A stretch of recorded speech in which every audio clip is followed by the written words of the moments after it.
So, disclaimer for this presentation, it assumes that you know the basics of B4 security and the basics of about the basic of IPv6 security.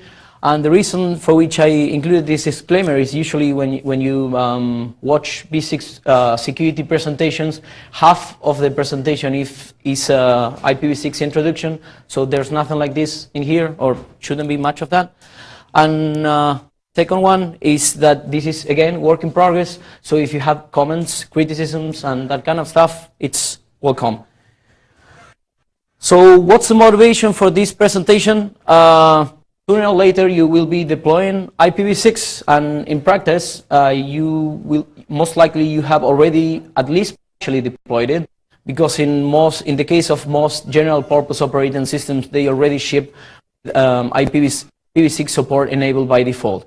Even if you cannot use it to access the global internet, that support is still there, at least for local communications. We all know that there are a number of challenges, security challenges, and also operational challenges that come with IPv6. So the question here is what we can do about them. And I will kind of like go through the possible options, and even when some of them may sound funny or may look funny, there are different communities that adopt each of the different options. So option one is essentially to ignore those challenges.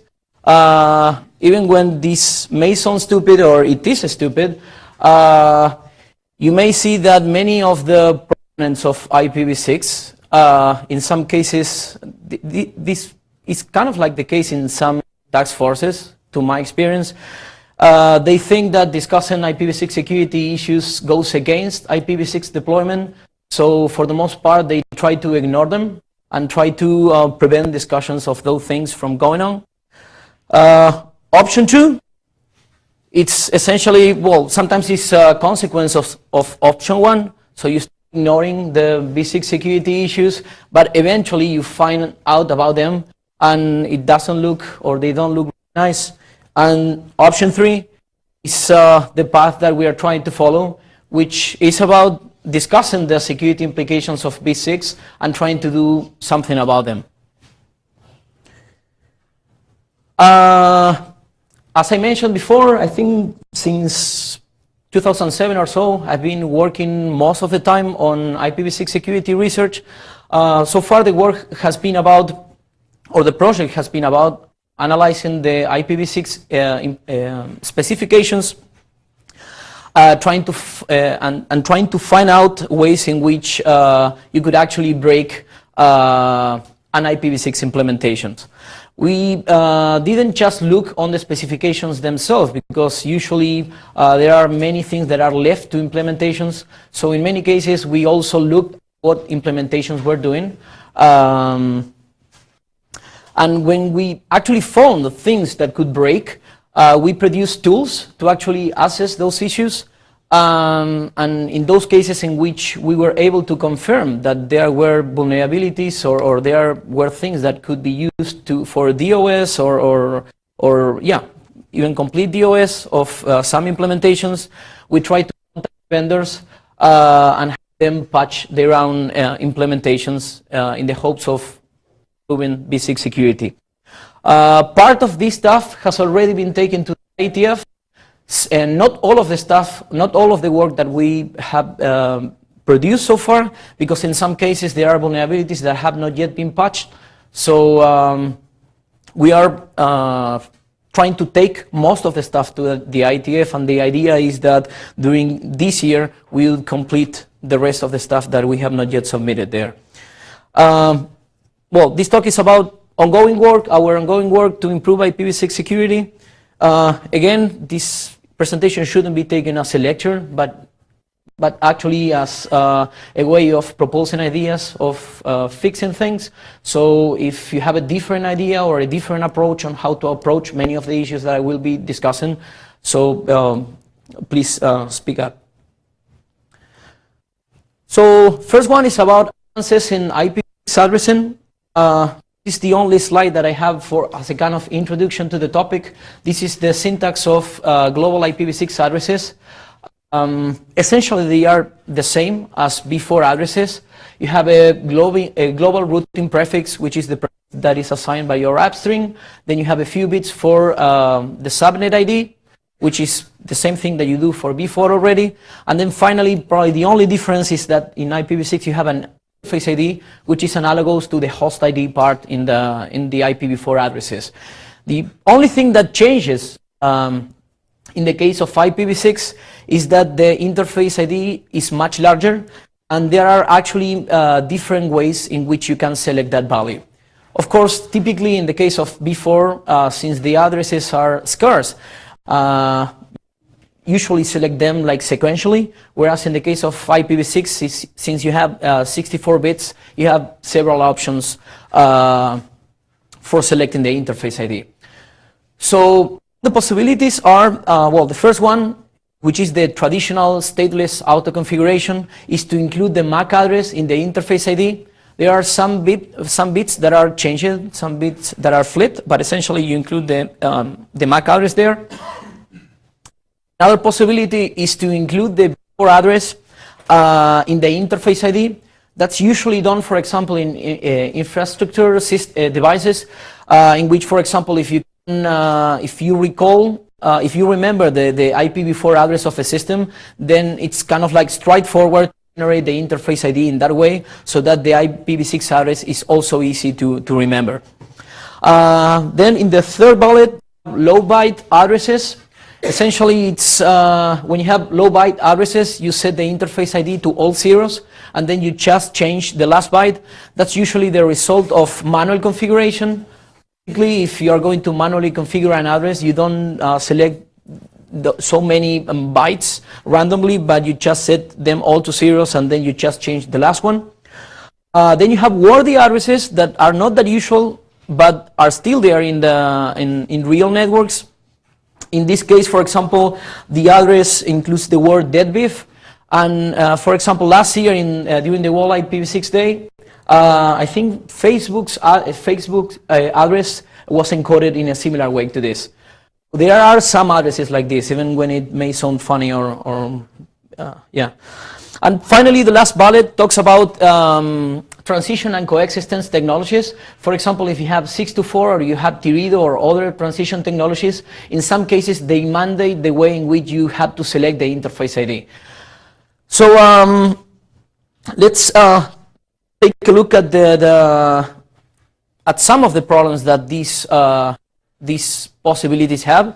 You may have here the urban legend that thanks to the increased IPv6 address space, IPv6 host scanning attacks are impossible. Actually, this wasn't just a quote that I randomly produced, but actually I looked IPv6 scanning on the web, and this is one of the ones that came up. There are worse numbers. These guys say that it should take something like 500 million years to produce host scanning attacks, but there are other guys that produce like even larger numbers. So the idea is to try to analyze this, what I think is a urban legend, and try to find out whether this is true or whether it isn't. So as a kind of introduction to the problem, usually the guys that come up with these numbers assume that if you have to scan an IPv6 subnetwork, you have to go through the entire /64. So the question here is whether at the point in which you want to scan an IPv6 subnet, the search space is really 64 bits or not. So this is the only study that I could find in which some guy, David Malone, measured how IPv6 addresses are assigned in practice. There is a couple of problems with this study. The first one is that it dates back to 2008, which means that it's a bit old, and since the way in which B6 addresses are generated over time, for example, as time has passed by, there are more systems that implement temporary addresses and other things. So probably you could argue that these results are obsolete or a little bit obsolete nowadays. But so far, this is the only the only research work that I have been able to find that has taken care of measuring how addresses are selected in the internet. So what this guy did essentially was he set up, I think it was a web server, had different clients connect to them, to the server, and he just logged the addresses and tried to analyze the different ways in which those addresses were selected. So for the case of host, which of course were the systems that connected to his web or FTP server or whatever, this guy found out that 50% of the addresses were the result of stateless auto-configuration, which means that they were addresses that were including the MAC address in the interface ID. Then there was a 20% of addresses that included an IPv4 address in the interface ID. Then a 10% of Teredo addresses. For the most part, they are usually the result of Windows systems, even when they are in open source implementations. I would say that that Teredo provides like a very pure, very poor user experience. Pure. And then we have 8% of low byte addresses and a 6% of privacy addresses, which are what are usually called or known as temporary addresses. Again, if you look at this table, there are you can sort of tell that these statistics have probably changed over time, and one of the reasons are, for example, that in the last few years, privacy addresses have been incorporated into more implementations.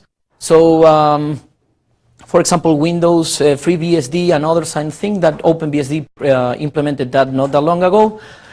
So these numbers are supposed to be changing if they have not changed already.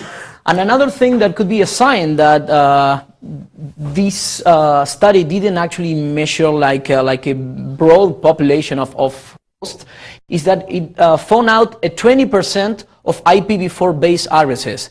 And usually only manually configured hosts have a 20% have IPv4 based addresses. So it's very likely that most of the users that were accessing the web server or FTP server were kind of like technical users that had configured IPv6 manually. So these numbers should change. Now, if you take a look at the second table that provides this, the statistics for router addresses, you can see that there is a 70% of low byte addresses, which means that in most cases, and this shouldn't come up as a surprise, 70% of the addresses are manually configured, so that's why they are low byte. The interface ID is set to all zeros, and the administrator just changed it the last byte. Then you have a 5% of IPv4 based addresses, and then the rest of the numbers are mostly marginal. This slide contains the URL of this study, and I find it like quite interesting and important. First of all, because it was one of the few guys that actually cared to measure the IPv6 internet. So I have been chasing this guy to reproduce the same study again, and hopefully either this year or next year he will repeat this study so that we get more up-to-date numbers. So let's take a look at those addresses types that had the larger percentage. One of the address types that I described was those addresses that result from Slack or auto-configuration, and essentially those addresses include the MAC address in the interface ID. So this slide describes or illustrates the syntax of just the interface ID, not the global routing prefix or the subnet ID, but just the interface ID. So what you can see is that essentially what you do is you split the MAC address in two, and you stuff 2 bytes, which are like fixed, in the middle, okay? There's actually an additional change that you do, which is flipping one of the bits in the IEEE OUI, which is the universal and local bit. But essentially what you do is you split the MAC address in two and you stuff those 2 bytes in the middle. So let's think, for example, that you think, or let's assume that you know or you can guess the first 3 bytes. And what is the reason for which you could know those first 3 bytes? Let's say that an attacker is trying to perform an IPv6 of a target network, and let's just assume that that target network is that of a big computer vendor, and it wouldn't be that crazy to assume that all of the systems or most of the systems that have been deployed on that network are manufactured by that vendor itself. So if you were to scan, let's say, an HP network, well, it's most likely the case that there are HP servers in that network, and you could tell what the first 3 bytes of the interface ID, or put another way, what is the IEEE OUI for that vendor.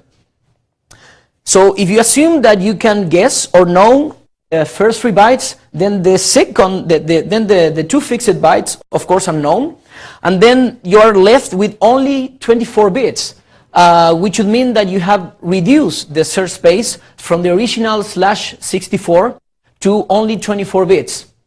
That doesn't necessarily mean that it's going to take a couple of minutes to scan an IPv6 network, but it's certainly a big change when compared to the /64 bits that was assumed, or that is usually assumed. Now, there are other things that should be taken into account. For example, if it's a large organization, they usually don't purchase just a single system, but they usually purchase systems in a bunch of them. And one thing that we have found is that the last 3 bytes of the MAC address, even when they could be like randomly selected, they are usually sequentially selected. So let's say if I buy 100 boxes from the same vendor, chances are that the MAC addresses are sequential, right? So if you have that kind of information of the target network, rather than just trying random addresses in that IPv6 subnet, you could just try random places in the address space, like playing, I don't know if it's a popular game here, Naval Battle, when you know that you have a ship that has 4 squares, so you don't need to shoot like every square, but if I know that the ship is, let's say, 2 squares, I shoot here and there. So that's one possible approach to actually scan an IPv6 network if you know, for example, that the target network has purchased equipments or boxes in large bunches. Another thing that we have found, and we are actually working on some document to publish these results, is that even if the same organization doesn't own all the consecutive MAC addresses, usually the consecutive MAC addresses are within the same, geographically close, because usually there was some company or some provider that bought those bunch of boxes, so then usually they sold those boxes to places or companies or organizations that are in geographically close locations, right? So that means that if, for example, you had any kind of information about the MAC addresses of vendor or of some vendor in the region, and if you know that there is some other organization that has purchased equipment from the same vendor recently, then that information can be useful to actually perform an IPv6 scan on the target network. So more about the IPv6 addresses that embed the MAC addresses. Another interesting case is that of virtualization. For example, if you take a look at VirtualBox, they always select the MAC addresses from the same IEEE UI. So in this case, it's 080027, which means that if your IPv6 scanning attack is targeting VirtualBoxes, then you don't even have to guess the first 3 bytes of the MAC address. They are actually known. VMware is even a more interesting case because, for example, if you use automatic MAC addresses, which means that you didn't manually configure them, they use a fixed IEEE UI, and then the next 16 bits are taken from the IPv4 address of the real host. The only bits that change are the low order 8 bits, which means that the search space is reduced in that case to only 8 bits. In the case of manually configured MAC addresses in VMware, they use a different IEEE UI, which is 005056. And for the rest of the bits, they don't really randomize them, but select them from the range that is specified in this slide. I mean, they randomize the range, the value, but they don't use the whole space that is available, okay? So in that other case, manually configure MAC addresses in VMware, the search space is reduced to 22 bits. Taking a look at other the other address types that have like kind of like large percentage. If you look at IPv6 addresses that embed an IPv4 address, they typically look as that address in the second bullet. Well, actually, I missed a digit there. But essentially, the idea is that since they embed an IPv4 address, the search space is the same as in the IPv4 case. So if you know the B4 range that they are using, essentially you just scan, you just search through the B4 range, but not just randomly. In the case of low byte addresses, of course, this is trivial. So usually what you find is that they set the interface ID to all zeros and they just change the last byte. So in that case, the search space would be, for example, just 8 bits. But there are other cases, for example, we have found that some organizations, they don't change just the last byte, but for example, they change let's say the second byte starting from the right, or the third byte starting from the right. So there are a few other variants, but in any case, you could, if you were to get kind of network, you could probably try the first few values in the last byte, then the first few values in the second last byte, and so on. So in the worst case scenario, usually the search space is 8 bits or 16 bits. So this was the first problem, and the bottom line is that IPv6 host scanning attacks are really feasible. I'd say that the only thing that will probably change when compared to IPv4 is that in IPv4 the scale of the problem was so small that even doing a poor job was good enough. Now in the case of B6, if you just try to go through the entire /64, yes, you are not going to be able to find anything there. But if you were to implement like heuristics in your scanning tool, then my take is that these scanning attacks are possible. There is another issue with IPv6 addresses. If you look at the traditional, at the way in which IPv6 addresses are generated with Slack, as I said before, they typically include the MAC address in the interface ID.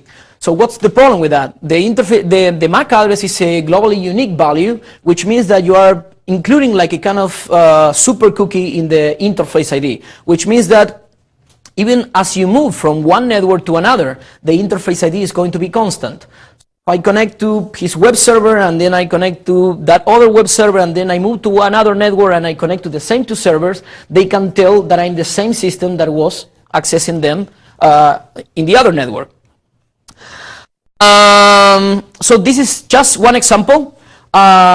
In this bullet, you can see that there is a node that generates an address in which the subnet ID, if you want, is just one. Then in the second case, the subnet ID could be 2, but in the two cases, the interface ID is the same, because again, it is including the MAC address in the interface ID. So this introduces a problem that we didn't have in IPv4, which is a problem with privacy. You are kind of like disclosing the identity of your own device. So I will just go through the two mitigations that have been around for these two problems. Then we'll comment on why they are not really effective. And then I will try to describe what we have suggested on this topic. So when it comes to the problem of host tracking, the solution that the IETF produced years ago was what is usually known as privacy addresses or temporary addresses. Essentially, they are addresses that are randomized. So, well, the idea is that if you use random addresses, of course, it's not going to be possible to track you, at least just looking at the interface ID. The problem is that in the way in which the privacy addresses were specified, they require you to have not just privacy addresses, but also the traditional Slack addresses. So the idea is that you use these temporary addresses in addition to the traditional auto-configuration addresses, but not in replacement of those addresses. So what are the problems of that approach? First of all, temporary addresses are difficult to manage. I know of many people that are disabling these addresses because if these addresses are enabled on their network, let's say that some system gets infected and then they notice that, let's say a couple of days later, so they say, okay, what was the system that was using this blah blah IPv6 address? Since these IPv6 addresses change over time, it's not possible to tell that, right? And since auto configuration doesn't require like central management, you don't have any kind of central log that tells you which system was using which address at which point in time. So this is one of the reasons for which many people are disabling them. Another problem with this is that, as I said before, these addresses are used in addition to the Slack addresses. So even when tracking a host that employs these addresses is harder, it's not really impossible. Let's say that he is connecting to my web server. When he connects to my web server, I could obtain his Slack address.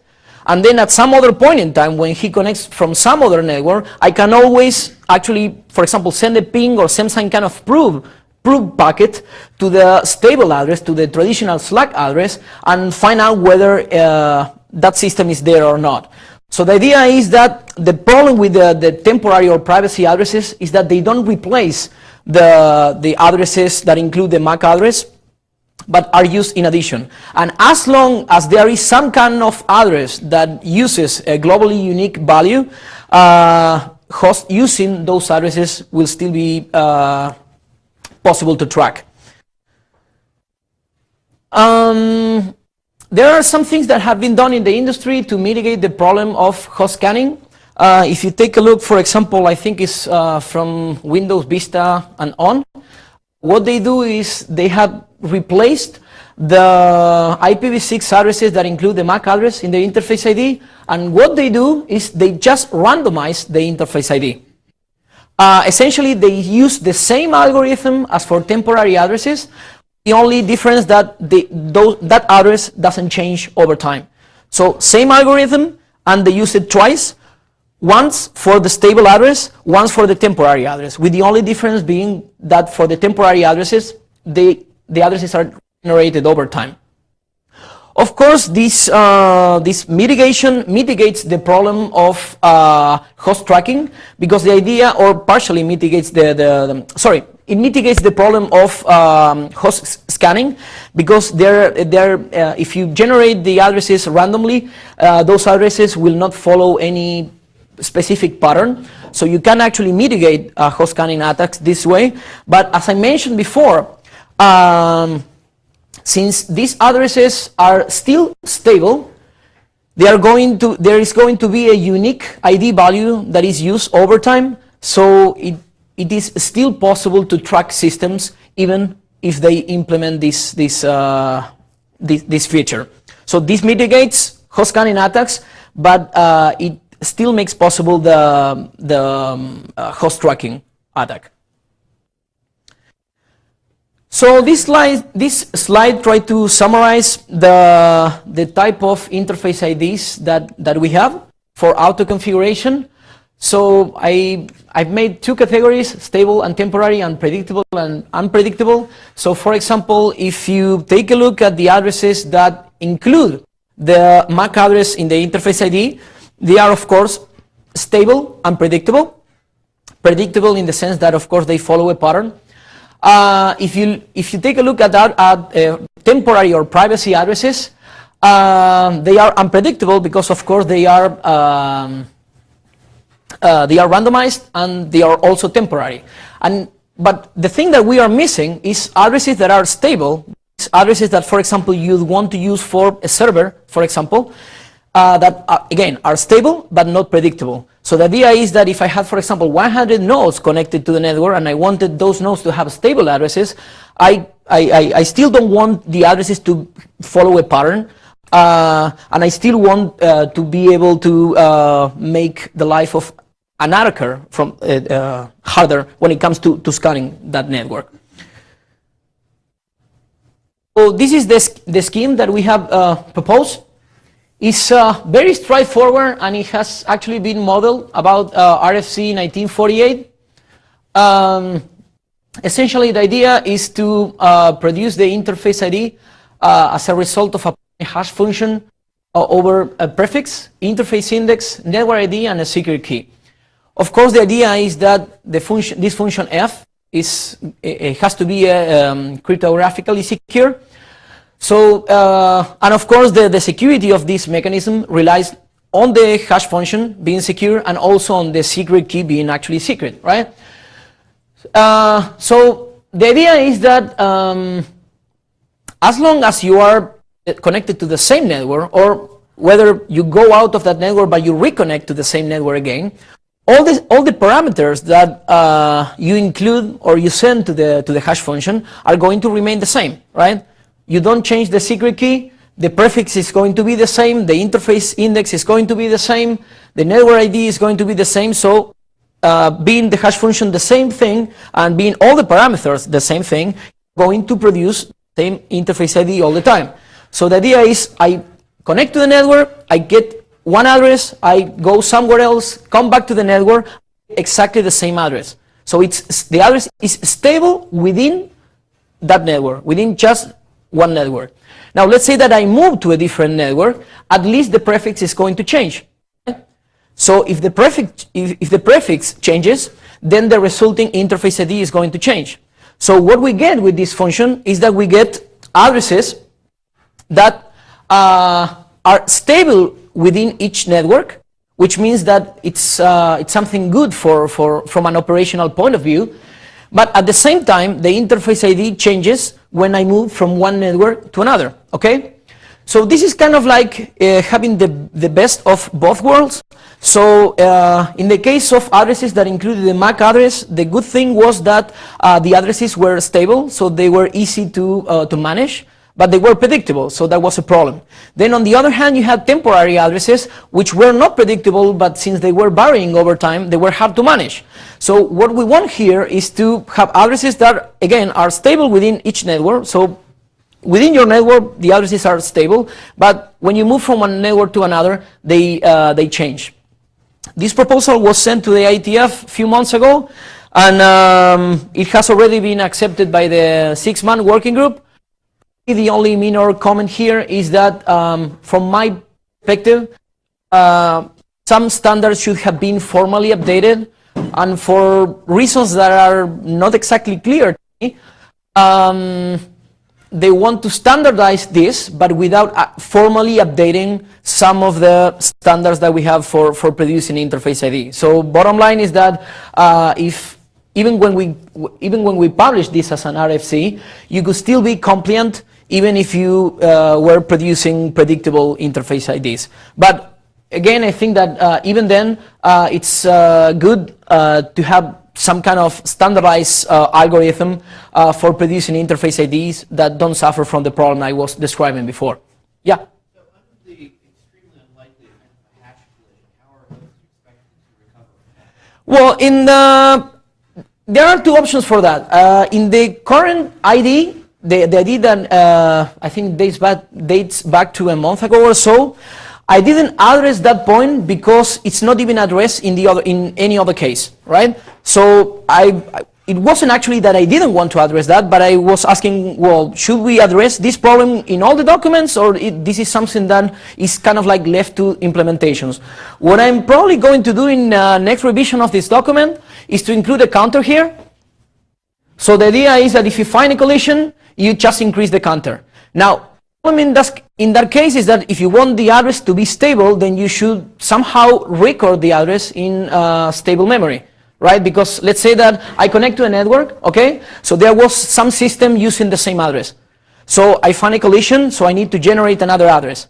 Now, let's say I disconnect, back, but when I come back, that system is not there. So I would be configuring that system's address.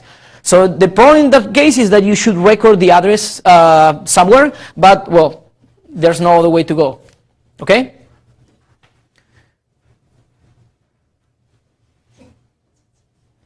So a couple of comments about fragmentation and reassembly. This is the IPv6 fragment header. Essentially, it includes all the fields that you already had in the fixed IPv4 header, but in this case, they are just included in an optional header. So far, we are mostly concerned about only these two fields, fragment offset and identification. So first of all, let's start talking a little bit about the fragment identification value. The security implications of predictable fragment IDs have been known for so many years.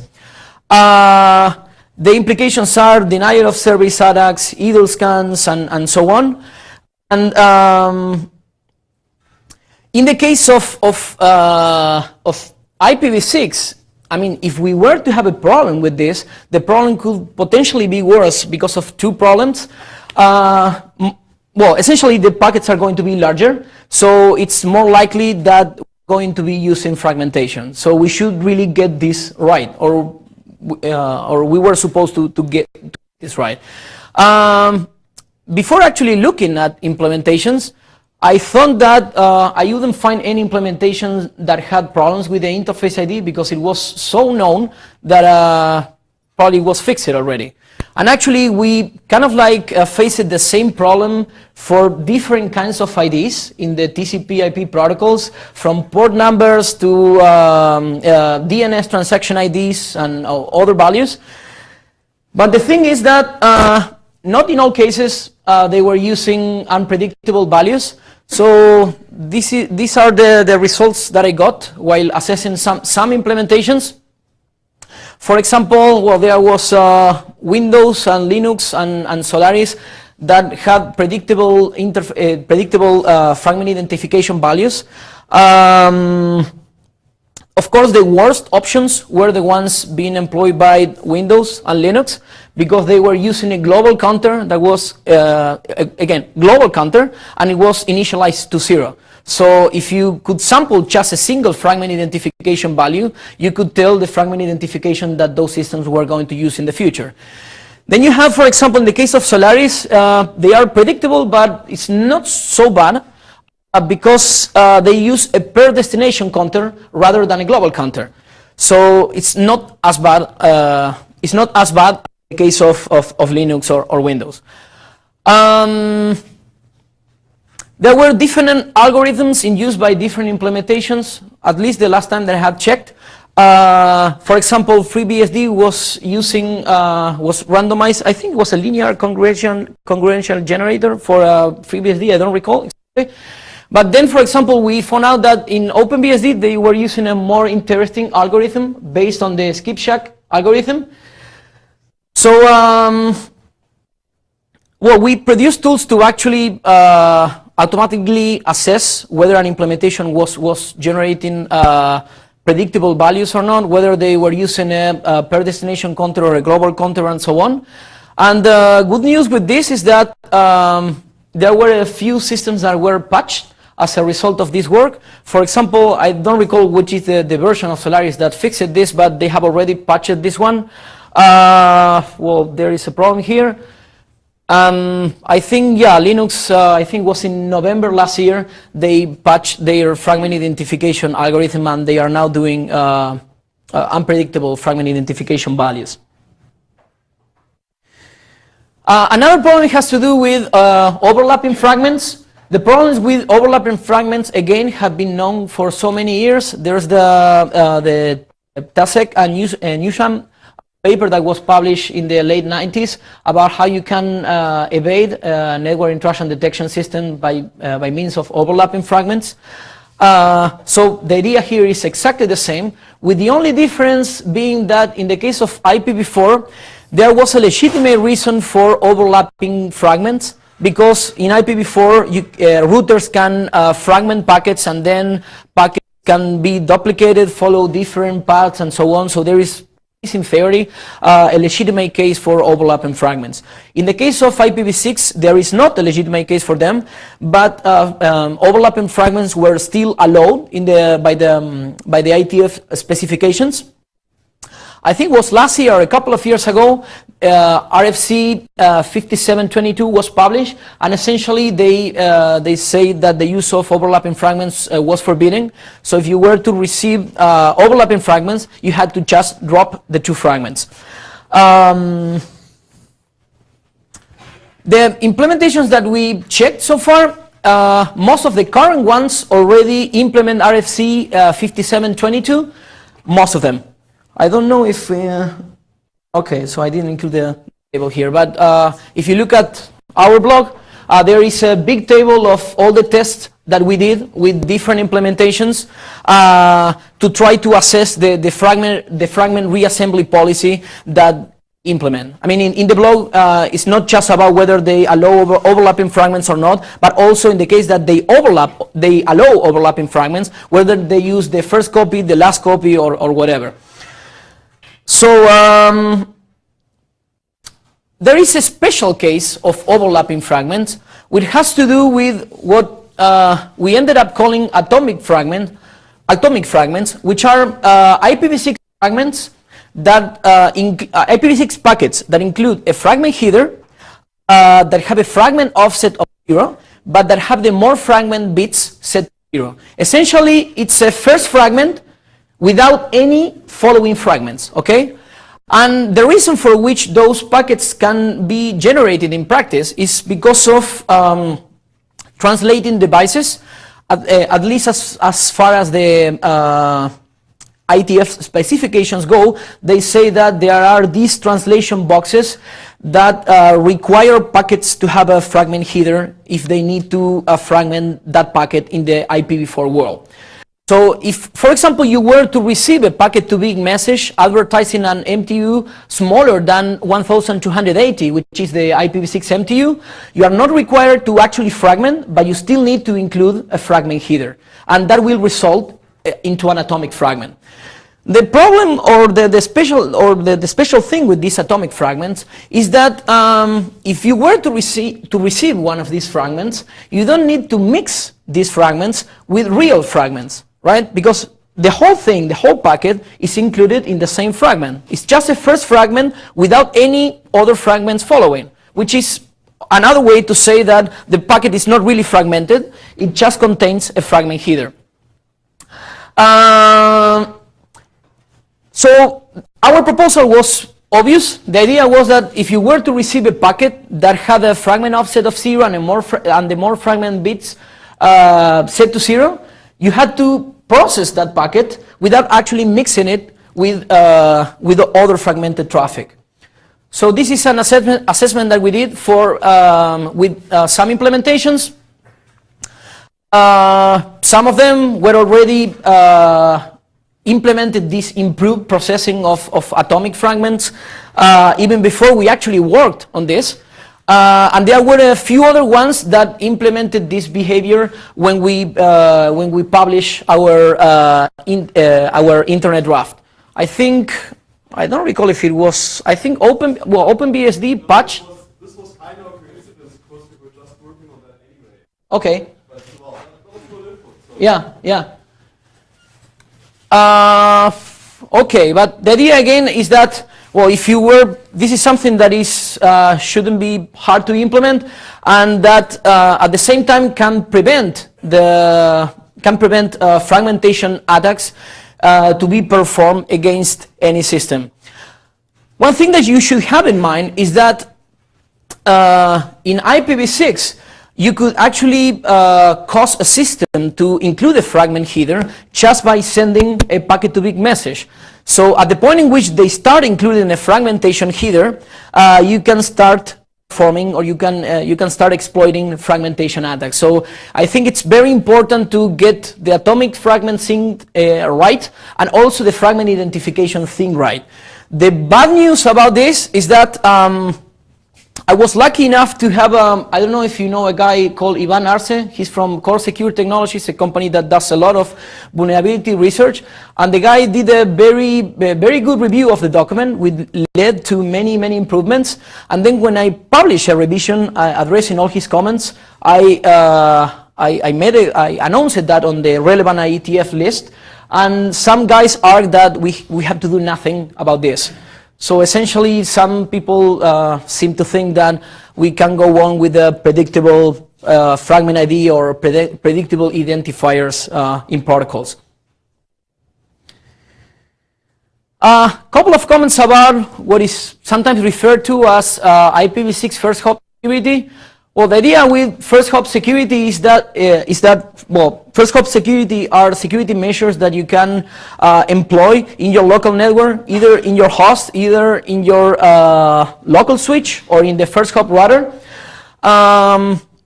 This concept is not really new from the IPv6 world. It's something that is there already with IPv4. For example, in the IPv4 world, you can monitor ARP with tools such as ARPWatch, and there are also things that you can do, such as DHCP snooping, which means, for example, that you have a switch here and you say, okay, I'm going to run a DHCP server, I'm going to connect a DHCP server on port 1, so the other ports shouldn't be able to send DHCP server packets, right? So that kind of functionality, at least in theory, allows you to block attacks based on DHCP server packets. The idea is, of course, that we like to have parity of features with IPv4 in IPv6. So this is a problem that you usually find when you try to actually achieve parity of features.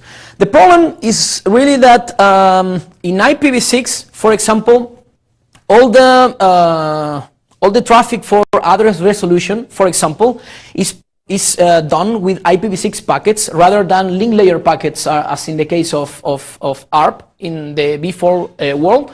So, for example, an attacker could produce a router advertisement message that includes, for example, a couple of destination options here, and then the actual router advertisement. But before actually sending the packet, the attacker could fragment that packet into two pieces. So you end up with these two packets, and it's impossible to actually find out what information is inside the packet unless you reassemble the packet, right? But the idea is that you implement this kind of mitigation at the switch. So you should be really crazy to actually think about fragment reassembly at the switch, right? Or if you were to try to do that, then you open the door to a bunch of other attacks that you don't really want there. So what are the proposals that we have for bringing some level of sanity to the neighbor discovery traffic? So one of the proposals is essentially to forbid the use of fragmentation for neighbor discovery.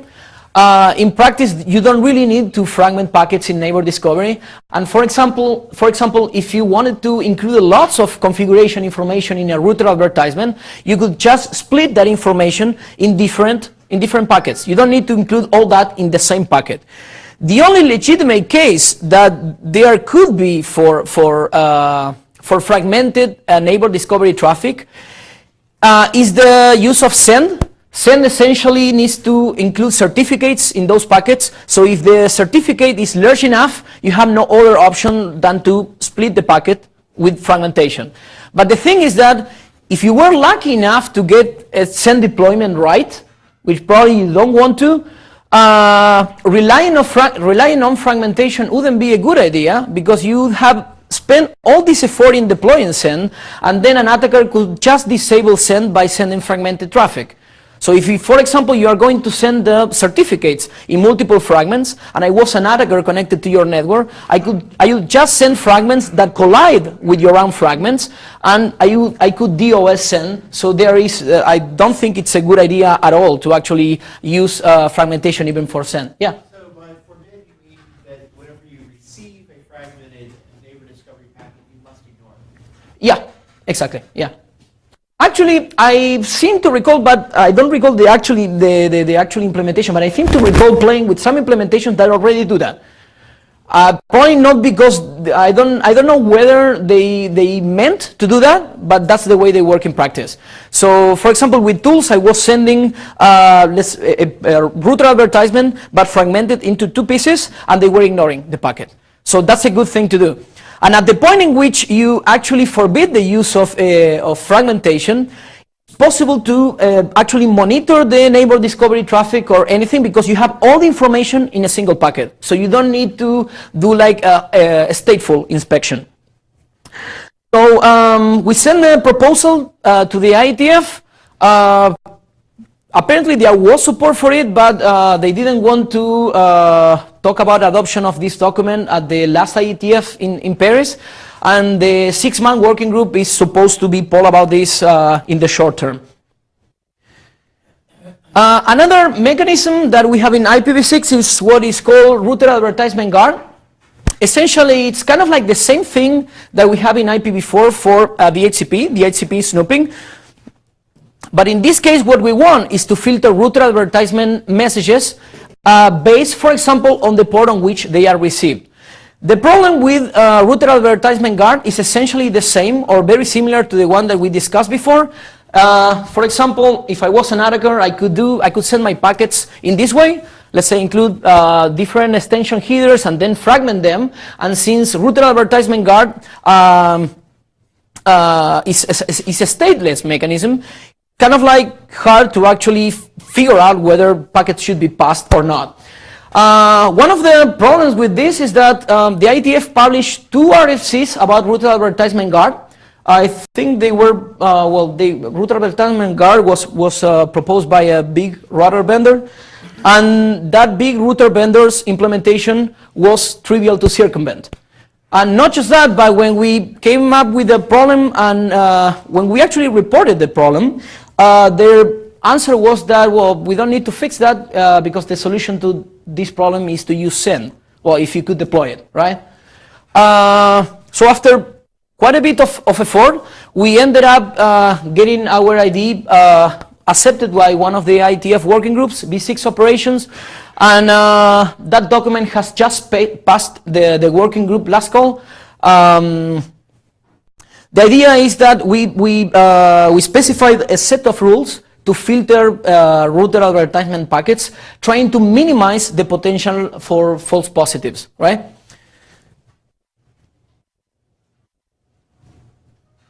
And just finishing this presentation, a couple of comments about IPv6 firewalling. I mean, there's a lot of work to do with IPv6 firewalling. This is just like a single bit of it.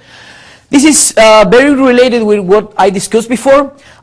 In IPv6, the IPv6 header chain can span across multiple fragments, right? So that's not something that could happen in IPv4. In IPv4, you could have fragments, but you will always have at least the transport header, for example. In the case of B6, you could have a situation such as this, in which you receive this packet, and you cannot really tell what's inside that packet. The same thing with the second one. So that essentially means that if you wanted to implement stateless filtering, in practice, you cannot. So the only way in which you could actually do firewalling in B6, if you know everything that the specifications allow, is to do stateful filtering. So what we propose here is to actually forbid this case and actually require all packets to have the entire IPv6 header chain in the first fragment. So if you fragment packets, you better include all the header chain in the first fragment, okay? Our proposal was originally to require the whole header chain to be included within the 1,280 bytes, which means the IPv6 MTU, but then some guys argued against that and say that, well, probably a better number would be to use the path MTU. In practice, if I've never seen a packet in the real world that has 1,000 something extension headers, right? And if you were to have such a packet, then you have more headers than payloads, so you don't really want that case. But in any case, there was people arguing against this. So this is something that was presented at the last ITF meeting, and it's supposed, the 6-man working group is supposed to be poll about adoption of this document.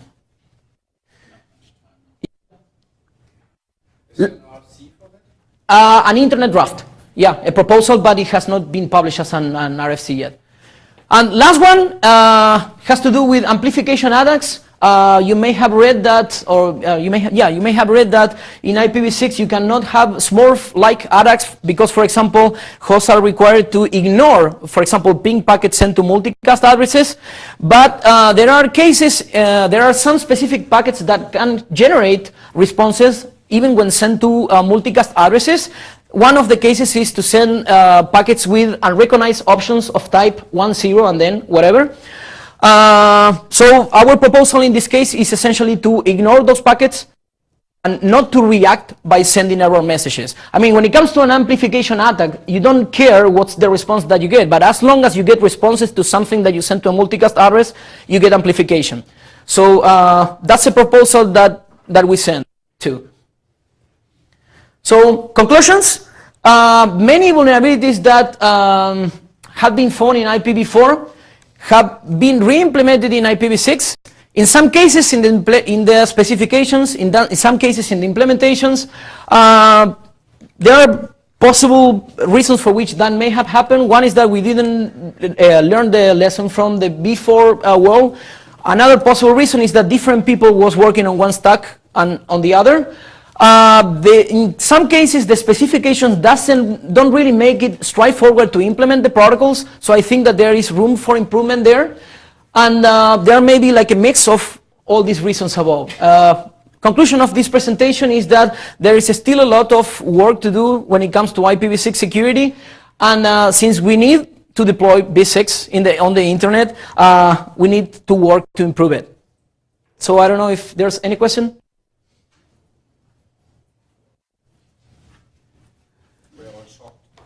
So there's my email address, and we have a email list for discussing these basic security things.